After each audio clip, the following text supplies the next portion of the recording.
Thank you very much. And thank you for the invitation. It's a real pleasure to be here. Now, reflecting on the theme of encounter, in my lecture I will try to bring few examples on how constructed urban situations and durational strategies can help meeting arouse in public space. I'd like to start with the basic idea that urban parks and urban squares, let them be in New York or Budapest, they have always been created as spaces for all social classes to be able to meet and interact. And as we all know, public spaces are like litmus papers.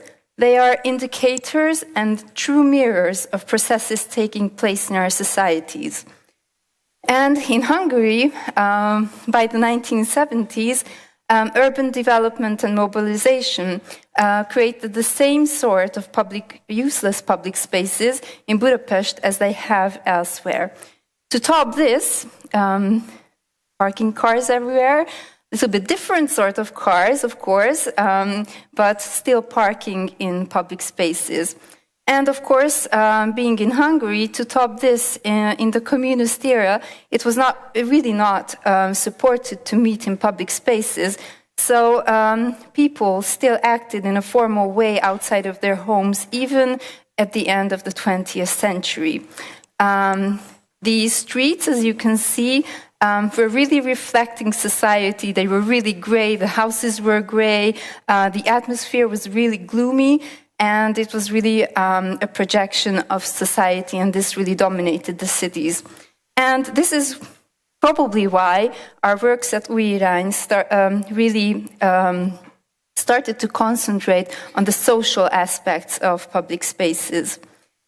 As being young landscape architects at the time, when asked to design the Millenary Park in Budapest in 2000, we set up a concept that devoted all to inspiring people to have a new understanding and a new view of their surroundings, which they could feel as their own, much more as their homes as they did other places, and places that they would really like to meet in outside of their homes.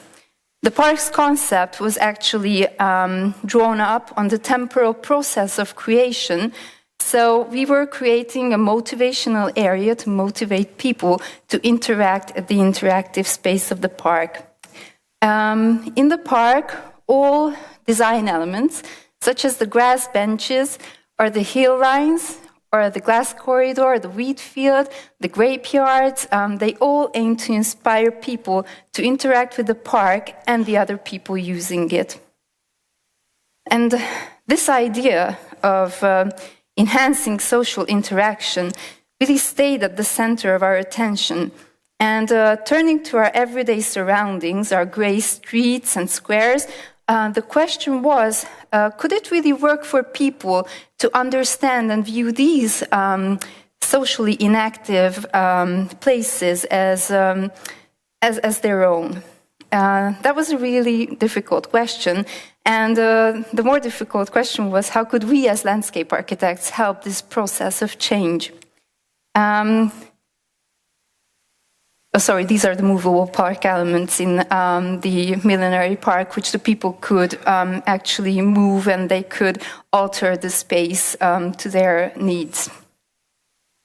And so after this park, we started to really experiment, and we tried to create such public interventions, or you could say constructed situations, that would help reconstruct public spaces as spaces of social interaction.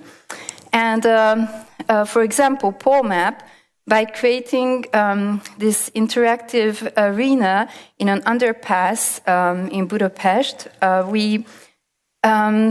this work really helped people stop in the midst of everyday hurriedness, and they really looked at their city in a much more different way, looking at the maps, and they were really stopping and seeing other people differently, their cities differently, and as Marta said, they were just having a good time. with people who they didn't know before, who they would have never talked to before. And it was a complete change in the atmosphere of this really horrible underpass. It was colorful, as it has already been said today. And the people were joyous, they were nice to each other. Now that's really hard to imagine many times in public spaces. So it was really modeling an atmosphere which we would have liked to see everywhere in the city, of course. It was a very playful place, and it really created a cozy atmosphere where people were having a shared experience, which was a good experience in public space.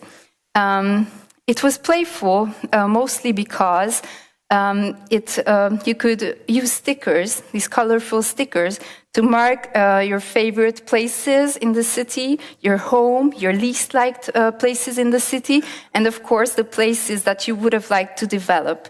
So it can be said that this was also an alternative way of polling opinion, and it was a really not just a fun project, but actually it was quite useful for the city itself to see how the people reacted on what the city was like, how they viewed the city.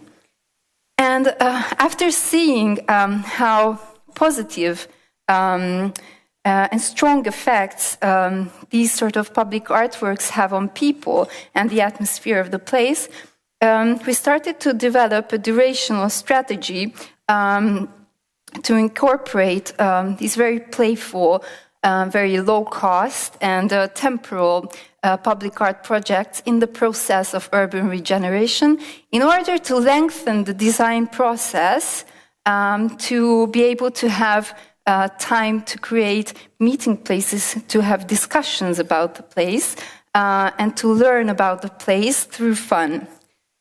The basic idea of this was to use a chain of interconnected temporal interventions in a very specific site of a small neighborhood, for example, that interventions would activate the actual city part, and for this city part, for a long duration of time, to develop time and space for a meaningful meeting and doing research work to help the identity of a place develop and to have new common goals developed throughout the regeneration process.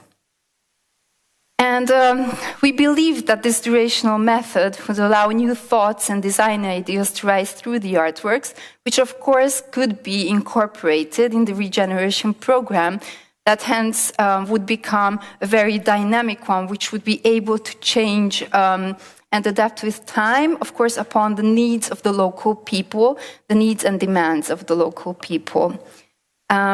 So we really believed in this theory, and as an experiment to actually put this theory into practice, we developed a chain of public art projects on the site of the Palota Quarter, which is situated in the 8th district of Budapest, which is one of the worst districts in Budapest. Maybe we could say which was one of the worst districts in Budapest. And the reason why we chose this area was partly because our office was there. So it was really simple to actually go down and do projects, low-cost, playful projects when you're just 1 minute away from your site. And we also we were very lucky because the rehabilitation of this area was, of course, truly needed. If you remember the gray picture that I showed in the beginning of the presentation, that photo was taken in the Palota Quarter. So this grayness was really dominating this area. And so it can be said that the rehabilitation of the area was truly needed because this is actually a neighborhood which is like 5 minutes away walking from the inner city itself.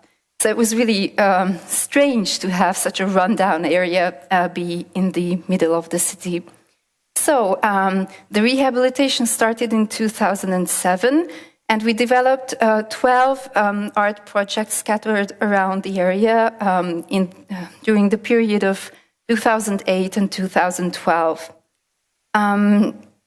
because we were a bit behind the rehabilitation and the theory was about being in front of the rehabilitation, we developed our projects parallel to the rehabilitation program and, of course, in strong connection to the aims of the rehabilitation program itself.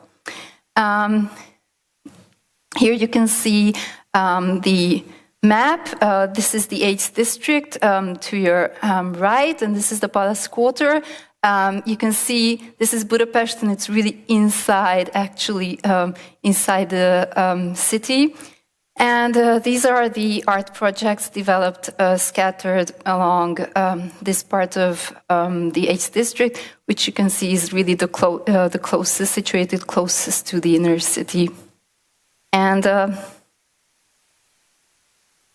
we can say that these playful projects, which were, of course, partly realized within the framework of the rehabilitation, but they were mostly realized as guerrilla acts because it was really hard to win the authorities to support street art actions or, these sort of strange things that they really didn't understand if they were really supposed to support or not. So in the beginning, we really had to show them that these projects were projects that were actually trying to help the rehabilitation, and we were trying to destroy the neighborhood itself with the projects.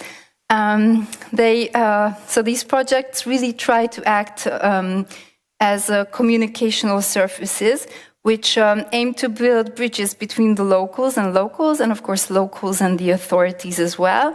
And they were trying to create these very informal places to enhance communication in order to share local knowledge that the people have. It's really interesting how much knowledge the people who live in a site really do have. And they really, in many times, you can feel that they really want to share this knowledge because they are really devoted to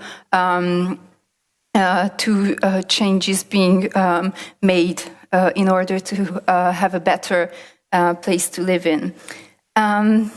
We were really keen on actually talking with many people in order to develop a stable network of citizens who would, after we would go away from the site, who would actually take active part in creating and sustaining, of course, their community afterwards and their environment too. In the beginning, we started to develop projects which were communicating the aims of the rehabilitation. And actually, our first project was developing a small info box in one of the coffee houses called Lumen. And our aim was for visitors to learn about the aims of the rehabilitation and about an inner courtyard program that we were going to do together with the authorities. At the same time, we painted patterns on the asphalt of the streets that were to be renewed in order to mark out the rehabilitation site itself. And of course, to promote the name Palota Quarter, which nobody knew about before, because these were, again, to use the word, constructed names, in order to help a new identity arouse for the neighborhood. We had a second asphalt painting project, which was reflecting on the cultural and historical background of the site. We developed these with architect students during a week, a creative week that they had in university. And the aim of this project was to draw attention to the streets bearing the names of very famous writers. All streets are bearing the names of very famous writers. And we tried to imply to the authorities and to locals that coffee places, for example, as reading rooms and antique bookstores could be very important elements in giving a unique identity to the area. Of course, these little quotations. They made the people stop and read and think about who the quotation was from, and it started a communication between the locals about what this project is actually about. So when I was saying that these acted as communicational surfaces, this was exactly the aim, to start a communication between the local people. We also had another project reflecting on the history of the site. It was the Living Gallery project, where we were involving the local shopkeepers to find out their shop's history. And of course, not going to the library or anything, just through rumors and stories they knew from 80-year-old really nice people. So they were inviting them to have a coffee and to have a talk about the history of the area. And we actually collected these stories. And we made these little plaquettes. There are 21 plaquettes. They are outside, beside the doors. And you can read them in Hungarian and in English. And if you read all 21 plaquettes, you can have this really nice story of the area, starting from the 1930s to today. And they're all about memories, and they're really nice to read, little stories. We also had projects modeling alternative space usages, and these were developed as part of a public art festival. We, of course, had to have the authorities give their, I don't know how you say it, permission to make these projects. We really didn't get permissions for this project. I will explain to you why. But this one was one that they understood, as it was reflecting on the problematic of this gigantic space where there was no seating at all. So this really huge square was not used for anything by the locals. It was only used for passing through. So we tried to draw attention that maybe this is not so good, and with very little input, you can create places where people could just lie around without the compulsory need to spend money to buy coffee in order to be able to sit in a public space or anything, but just by putting out these sun chairs on public space. This other project was reflecting on the fact that there are many intellectuals living and working in Palota Quarter. This is in the rehabilitation program. It's a survey. And we thought, okay, if there are so many intellectuals, they probably have really bad spinal cord problems. And why not have places where you can do free exercise? And we had this small plaquette, and we were having these row of exercises that were 10 very simple exercises. But if you do those, then you probably will have a really good, you will have good muscles to support your spine, and you will have no spinal problems. And of course, they created this, again, very playful atmosphere, which also all elderly people really liked, and of course, children really liked them. Now, the problem with this project was, as the authorities said, that it wasn't fitting in the identity of the place. And I think this is a really interesting question. Is the identity of a space so static? Do we have to look at it as if we were in the end of the 19th century? And of course, we have to say, no, we can reflect on the inner part of the identity. If there are changes, we can of course move along, and we can have these very strange and maybe unique identity elements, which of course make the place itself even more unique and up to date. So. We, of course, put the bars out and we didn't have any permission, so we were very scared, but they were there for 4 days and we were very happy when we took them off and we were like, okay, we're through. Of course, we were happy that there were so many people liking the project. The inner courtyard projects were, of course, supported by the authorities too, because they were actually giving the money to realize these projects in the inner courtyards for the people living there. Our aim was not really to have the place greener. We were really aiming to create a community element in the inner courtyard that was actually a community element activating the space which was socially inactive. So we weren't really drawing on the inactive green part of the story, but the inactive social part.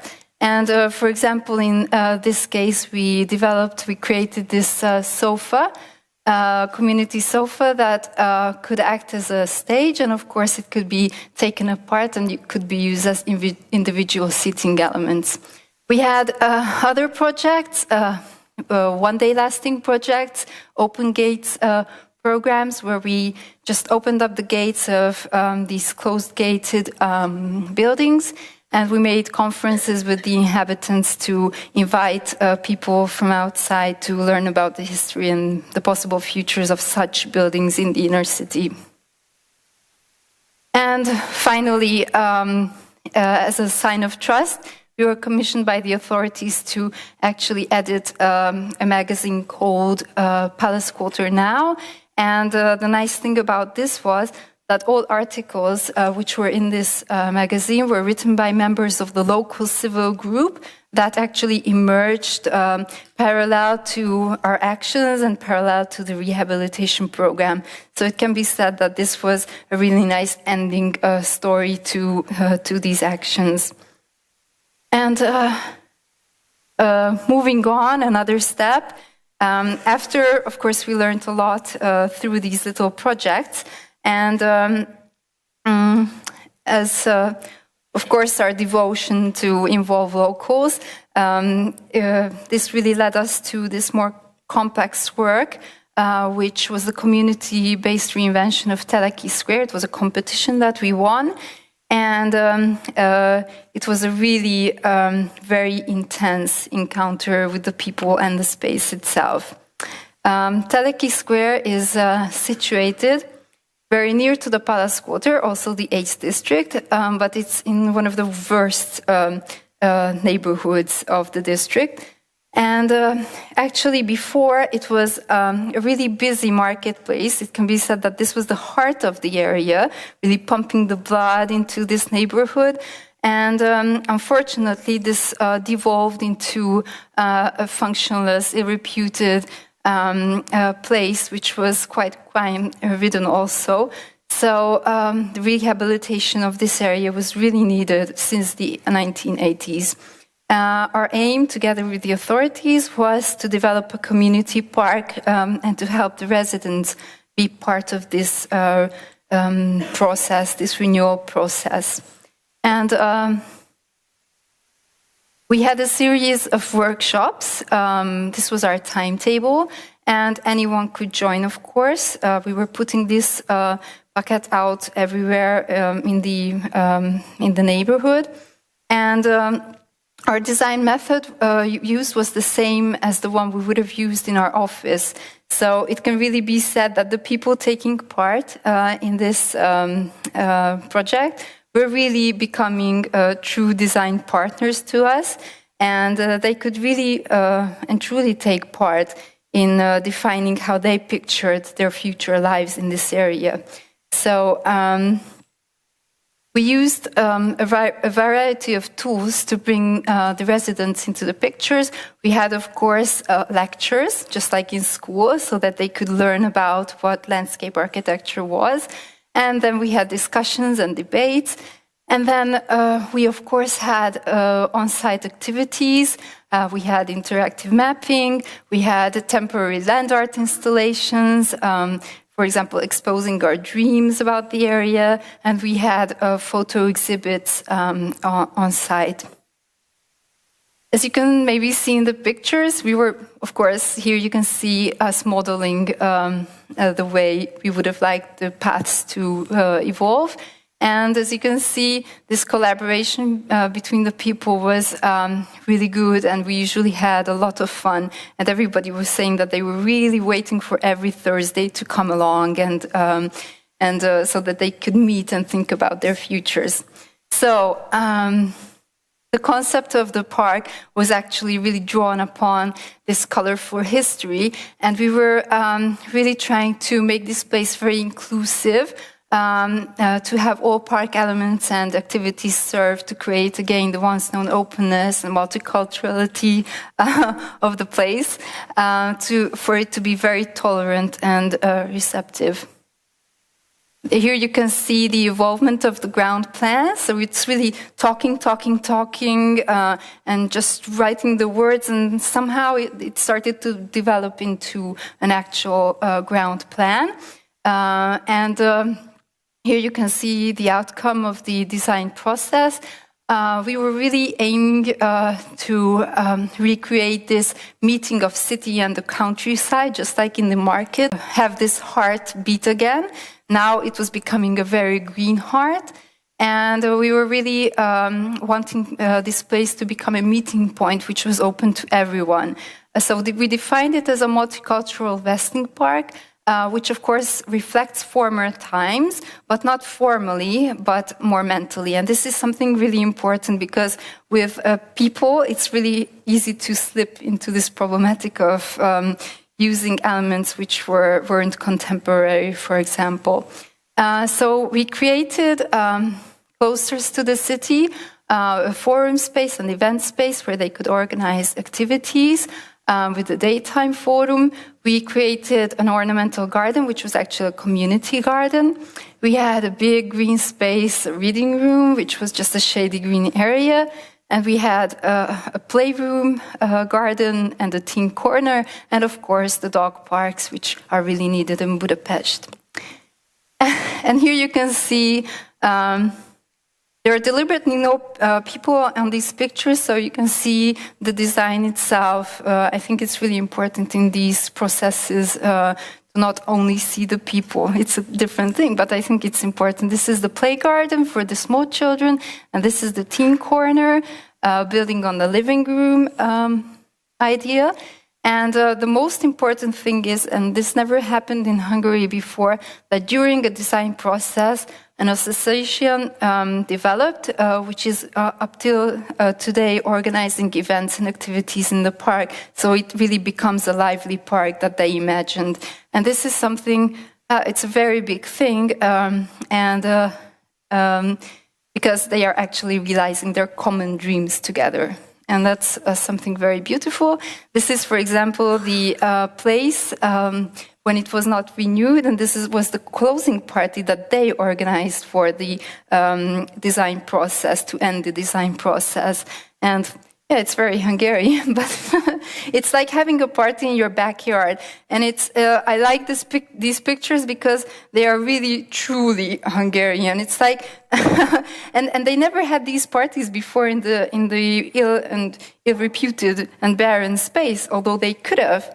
But they needed a little bit of input to actually be able to realize something like this together. And this is why design process can be, landscape architecture can be a really important element in helping people realize their dreams.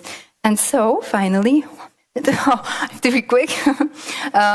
The works really attempt to send positive examples in showing that these socially engaged art projects and community-based design are really able to create arenas of meeting and discussion in public space that really have an impact on reviving local communities through the reconstruction of communal spirit. They also try to underpin the belief that these constructed urban situations that encourage people to actually meet in public space, can be of help in creating a more open, inclusive, and cooperative society arise that really takes active part in forming its environment and future. And in Hungary, that's a really important thing now, after the 40 years of not being able to do whatever you wanted. And we have to relearn this ability to think of our lives as one that we can actually construct ourselves, and nobody's telling us what to do. I also believe that in this way, landscape architecture can truly become the manifestation of the collective cultural, historical, and philosophical identity of a community, as John Hopkins says. And I think that this community involvement really helps in this process for landscape to regain its being, and for the city dwellers to again rediscover and meet in public space, to give back the meaning of public space again, the original function of public space again, that is, as defined by Lewis Mumford, a stage on which life's drama is played out on. And yeah, I think this is what public spaces are all about, they should be all about. And thank you for your kind attention.